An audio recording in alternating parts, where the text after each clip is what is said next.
Hey, what's up, everybody? It's Rox, and I'm coming to you today with a review for Real Housewives of Atlanta, Season 7, the season finale. So let's get to it, shall we? Alright, you guys, so first up, Joyce wants to show off the new home that Kandi has bought her, so she's having a housewarming party. And she did invite Todd, so that is a big step. Todd really isn't feeling the festivities of the new house. He's trying to deal with it in the best way that he can, nipping a little bit on the cooking sherry.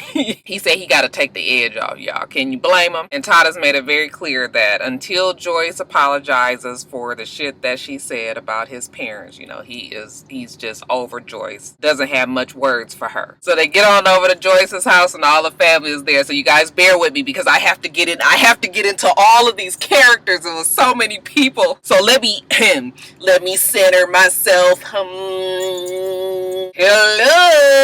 Hey y'all. Hi. Bertha walks up to Todd and gives him a hug. It's just like, I want everybody to get along. Come on, everybody, let's get plates. Now, Mama, I know you don't think that I believe that you got up at 6 o'clock in the morning to cook all this. Who made all this food? I did. I did. Damn, I'm Bertha's voice. Oh shit. Now when you see Joyce over there, Joyce looked like she got this look on her face like she done been put up to some shit. She uncomfortable, don't quite know how she gonna pull it off. She getting together her speech that she's had prepared in her mind all this time. I just want to thank everybody for coming to my house. This is my first dinner at my house, and I want to do especially a thank you to my daughter. I'm truly, truly, truly thankful for giving me such a wonderful gift. Oh, well, you welcome, Mama. Oh, well, wasn't that nice? Well, I tried. Kandi was just like, well, first things first, Todd's show has been renewed. So everybody give Todd a can. So, everybody is clapping like, oh, good, good. Even that damn Joyce. Okay, isn't this what she wanted? That he wasn't just mooching off of Kandi's dollar? Then Kandi, she gonna bring up the fact that since he's gonna be in LA, that she and Riley are gonna be in LA as well. And I was just like, why is she saying this at the table? This is a family moment. We having a good time celebrating the housewarming. Why are you bringing up something like this that you know is going to change the mood? You know that Joyce is not going to be with it. Like, I just be like, I know it's a show. I know it's a show, you guys. You ain't got to remind me. We got to keep the drama going. But I was just like, of course, when she said that she was going to LA, Riley, she was all kind of like, well, what about my school and my education so I can have a future? Kandi was just like, oh, you're going to be fine going back and forth with us, families do it. And, we know that it's homeschooling now and celebrity kids get homeschooled. Back when I went to Paul Revere, Malcolm Jamal Warner went to school with me. He used to be filming the Cosby Show at the same time. So when he was on break from the Cosby Show, he would come back to school, we'd be all like, oh, there go Malcolm Jamal. He's a television star. So it's not like it can't be done, but I was just mad that she brought it up at the table because you already know that at least the main person that she wants the approval from is not going to approve. You guys saw Joyce. She was just like, how long you talking about going? Well, a couple of months. Yeah, I was mad that they brought all that up at the table because that kind of decision needs to be made between Kandi and Todd. Then you break it to Riley. Then you tell the rest of the family. Okay, so yeah, I was over the conversation. I know Joyce was sitting there thinking like, how the fuck I'm supposed to be doing this apology that you guys done put me up to, and y'all springing shit like this on me to make me mad. But y'all, I guess Joyce is indeed going to try. Well, Kandi, I hope that this year is a better year for all of us. And Todd, if I did anything or said anything to offend you or your mother, I am sorry. And anything I said against your mother was something that was told to me. I did not make it up. And my biggest problem was repeating. and I shouldn't have repeated what someone told me. And that's what I did. And for that, I am sorry, because I'm a better person than that. And Kandi was over there just relieved that she said it, like, well, that's nice, mama. Group hug. I goddamn Kandi was sitting over there knowing that she done wrote that shit out for her mama, okay? She was almost mouthing the shit like, and I'm a better person than that. But whatever, you guys. Joyce apologized, and Todd still is not satisfied. He was like, fuck you and that apology. That shit was not sincere. This is exactly why I said I'm not big on apologies, because half the time the person doesn't mean it, and the other half, the person that's receiving the apology doesn't believe it. So what the fuck? Okay, like I said before, we don't need apologies, just move on. You guys, before I get started on this damn Peter, did you guys see on my Instagram, somebody tweeted me on Twitter a picture of all, you guys know the very long picture of all the housewives, the promotions for Real Housewives of Atlanta. Why did they have a picture and Peter's motherfucking ass in his dress? It was like a zebra print skirt and shirt, and his hair with like a mohawk and gray and heels. That motherfucker was standing on the it is so fucking wrong, you guys. You guys have got to go on my Instagram and see it. I was like, boy, I tell you, they put more shit up on Twitter. Oh my god, y'all. I hate posting shit like that, because whenever I post shit about people directly, y'all be wanting to tag the motherfuckers, and then they gonna come to my page and I'm gonna be sitting here arguing a fucking reality star. Somebody did that the other day on one of my other pictures. I was just like, this is exactly why I don't do that. But I had to do that shit this time because it was so fucking funny. But anyway, getting to the show. Peter and Cynthia are about to close down Bar 1, you guys, and they're sad, and I was sad because Bar 1 was nice and it had good food and the prices were reasonable and the drinks were good, and I had some good times at Bar 1, so I was just like, yeah, it is kind of sad that they're closing it down. They're taking pictures of her next to her big, Afro Sheen, Ultra Sheen, and Afro Sheen cosmetics. Y'all too young to remember that commercial on Soul Train, but anyway, they taking pictures. Cleaning up is a done deal, y'all, but never to worry, because you guys know Peter, in the fashion of a true hustler, he already got another iron in the damn fire, you guys. He's got Peter's Brew. And for those of you guys who don't know what that is, that's a coffee shop that he's opening out here. I guess I've heard about the coffee. I didn't know that it was a shop, but whatever. He's opening it up with a partner. He takes Cynthia on down there. Cynthia, she don't know shit about it. She just like, oh, that's nice. What is this? And he was like, this is our new, coffee spot. And she was just like, oh. I thought we was concentrating on Bar 1. He was like, baby, don't worry. I got this. But I had to jump on it fast, which is like the mantra of all hustlers. These motherfuckers ain't got time to be waiting around for shit to get away from them, y'all. When they see the opportunity, they seize the moment, okay? So he was just like, yeah, I got it. It's just only, however much a month, and we could do this. And she was just like, okay, as long as you don't mess up the flagship, okay? Bar 1 is what we are known for. We need to keep on going with that.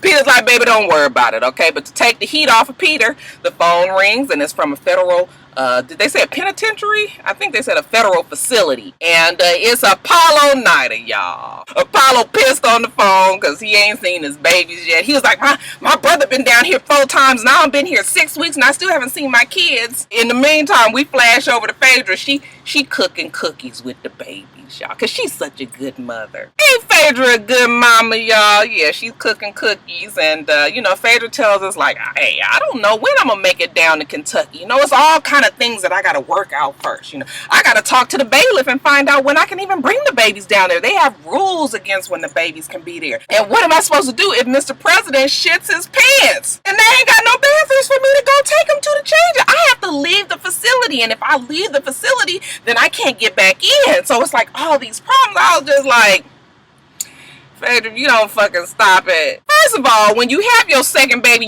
all kind of ways, all kind of creative ways to, when you are in an unideal situation to change these goddamn diapers. Okay, put that little nigga on your lap, put that diaper underneath him, put his long ass legs, let him hang down, pull that shit up, pull the diaper off, set it over there, wipe this nigga off, roll that up on the diaper over here, okay, and then refasten his shit up here, pull his pants up and sit his ass back down. Okay, we ain't got, what the fuck else? We ain't got to be sitting in no nursery room and making sure, please, it's a fucking prison. I done seen folks change babies in Chuck E. Cheese, J.C. Penney's, fucking the food court, everywhere. So it ain't like it.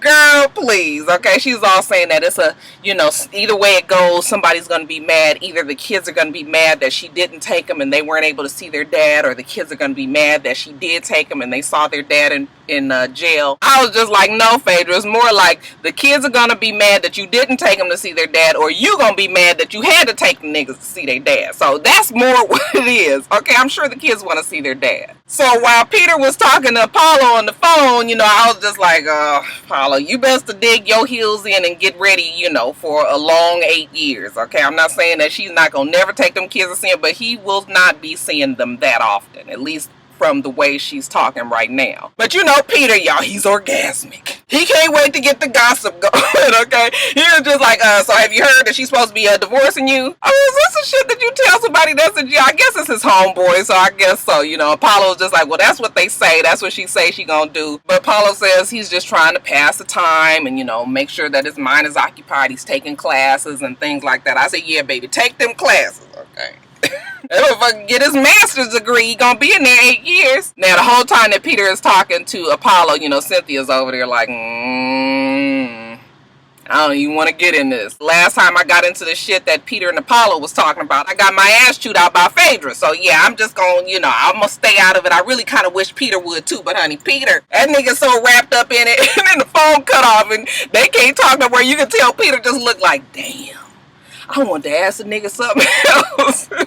Yeah, Cynthia, girl, just leave this shit alone, okay? Let Peter and Apollo handle that. And then if the shit come up at the reunion, you let Peter argue with the girls. That's what he do best. And Nene and Kenya, they both have their debuts.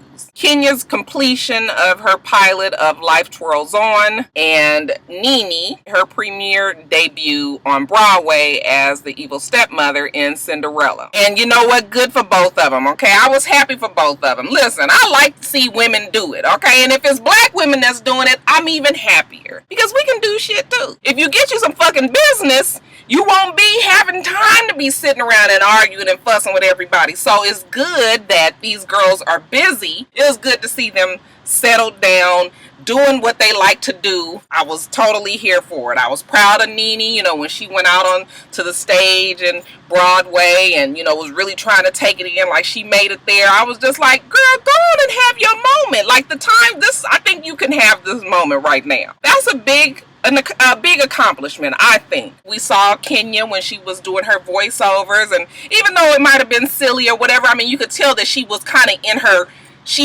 that was her niche. Like I felt like she knew what she was doing, and she was serious about it. And even though it's a slapstick comedy or whatever, I was just like, yes, this is why we have this show. This is why Kandi has been so successful, because honey, Kandi has used this platform to death. She has pushed so many things on this show, and say what you want about Kandi, she has been very successful because of that. So it's like, yeah, use this. Let's not just be sitting up here being cute and fucking arguing and fussing with people all the time. So Nene, of course, Nene wouldn't be Nene if she didn't have one little part when she was just like, oh, I did invite all the girls when we were in Puerto Rico, and I haven't heard anything from them, so that, they're probably not coming. I'm thinking like, fuck, if you invited them, maybe a ticket would be good. How the fuck I'm supposed to come? I'm supposed to show up and be like, Nene said on the bus when we was in Puerto Rico that I can come see you. You ain't sent the shit, so they didn't come. Okay, yeah, Phaedra did reach out and send her a text message, but at that point, everybody knew when the debut was, you hadn't sent anything, like they weren't going to be sending you any text messages at that point, because now it was just like, oh, the bitch said we can come, and then she ain't sent shit. Okay, so, yeah, whatever, Nene, but Nene ain't going to be Nene unless she gets a little slighty in some way. But she goes on to Broadway, and she does well. They say she got a standing ovation. The people are out there waiting for her signature, afterwards, and she's caught up in it, and good for Nene, okay? In the same vein, we have Kenya. She invites all the girls over to this mansion out here in Atlanta because she has a special night planned for them, okay? So the girls get there, they're all dressed to the nines, like it's gonna be something special. They get in there, it's way over the top, but halfway bootleg, only like Kenya, like Squeaky Jones said yesterday on Twitter. Shit, Kenya and Phaedra, they do the same fuck shit, okay? They be doing the extra most. It be some bullshit. They really should be friends. But anyway, they got somebody singing opera of some song, Life Twirls On. They've got the praise dancers over there with the ribbons. They got the wedding cake. They have like reception programs. They got a motherfucking pitching rice at 60 miles per hour when they walk in the door. Everybody was just like, oh. And then of course Kenya comes to the banister and she's in a wedding dress and she was just like, oh, you know, I know you're wondering what this is, and it's my wedding day. And you know, she comes down the stairs and you know, whatever, she takes him to a room. She explains to him how she's going to show them the pilot, how, you know, there's been some things that have kept her off track over the last couple of years, but this is what makes her happy. This is where her focus should be, doing this show.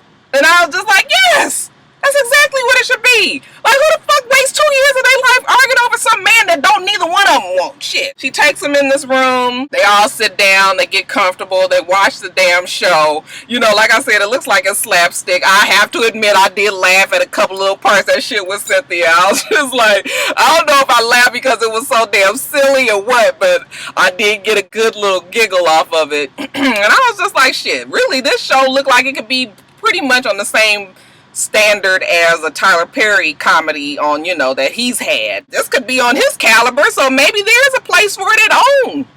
Kenya, maybe you need to check with Oprah, see what Oprah Oprah takes all kinds now, we see. But you know, after they finish watching it, they go over to a room and there's photo booth in there, and you know, they're taking pictures together, and she's got party favors and popcorn, and everybody's laughing and having a good time. And I was just like, yes, yes, this is what I'm talking about. Like, I'm always here for the fussing and fighting, but I'm not here for 2 years of fussing and fighting. Like, I need to have some shit broke up. People were talking about on Twitter that it was a boring episode, and it really wasn't an episode. That it was some shit they could have kept. But I was fine with it because, like I said, I want to see a combination of things. I mean, everybody even looks more attractive when they not fighting all the time. I thought Kenya looked really pretty. You know, Portia always looks nice. Everybody just had that air about them, like, you know what, it's a good ass time, it's the fucking end of the season. You know, they was glad about that. Like, I can get these goddamn cameras out of my face and just live and laugh and be on a show and make all kind of money and be happy. You know what I mean? Is that asking too much? Like, am I being too, you know, ideal? I can be that way sometimes. But yeah, that's it, you guys. So the show, it's a wrap. We getting on to the reunion next week. And that's it, you guys. Make sure you rate, comment, and subscribe to the channel. I'm itsrox. The channel is for itsrox, and everything else I do will be in the bottom bar. All right. So I hope that you have a wonderful, wonderful rest of your day, and I plan on doing the same. Until next time, Roxstars. Bye.